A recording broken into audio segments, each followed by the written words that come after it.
नमस्कार शेतकरी मित्रांनो, मी आपला कृषी मित्र तुकाराम कुरुडे. आज आपण आलो आहोत लाईव्ह हळदीच्या प्लॉटवरती. तर बऱ्याच साऱ्या शेतकऱ्यांचं म्हणणं आहे की माझी हळद पिवळी पडत आहे, माझ्या हळदीची वाढ नाही, माझ्या हळदीला पाहिजे जसे फुटवे नाहीत. तर त्याचं मेन कारण आहे शेतकरी मित्रांनो, 20 ते 21 दिवसापासून सततचा पाऊस चालू आहे. त्यामुळं आपण जमिनीमध्ये जे न्यूट्रिशन आहे ते पिकाला व्यवस्थित भेटत नाहीत. त्यामुळे आज आपल्या हळदीची ग्रोथ, पिवळेपणा हा जात नाहीये.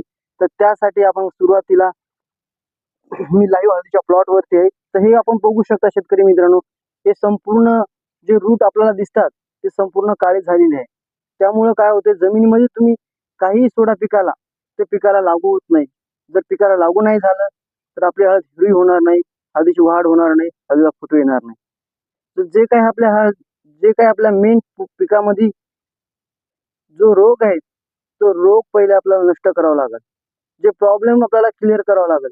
त्यासाठी काय करा, रूट डेव्हलप होण्यासाठी आपण मार्शिंग क्रॉप केअर कंपनीचं बीटरूट एकरी 500 ग्रॅम हे घेऊ शकता. त्यामुळे काय होईल, आपल्या जमिनीत जो पिकाचा जारवा आहे पांढरा, जो तंतुमुळे आहे त्यांचा विकास होईल. आणि त्याच्यासोबत जो आपल्या पिकाचा विकास झाल्यानंतर जे काही आपल्या जमिनीमध्ये जो खतं टाकले आहे ते खतं अपटेक करण्यासाठी मार्शिंग क्रॉप केअर कंपनीचं इजरा हे एकरी 2 लिटर प्रमाण यांचं आहे, हे आपण यूज करू शकता. त्यामुळं काय होईल, आपल्या जमिनीमध्ये पिकांचा मोठ्या प्रमाणात जारवा पण झालेला दिसेल. आणि जो आपण जमिनीमध्ये खतं टाकले ते खतं अपटेक करण्याचं काम हे इजरा करेल. त्यामुळं काय होईल, आपल्या जो हळद पिवळी पडत आहे ती पिवळी पडणार नाही. आपल्या हळदीची ग्रोथ थांबली आहे ती आपल्याला ग्रोथ पण भेटेल.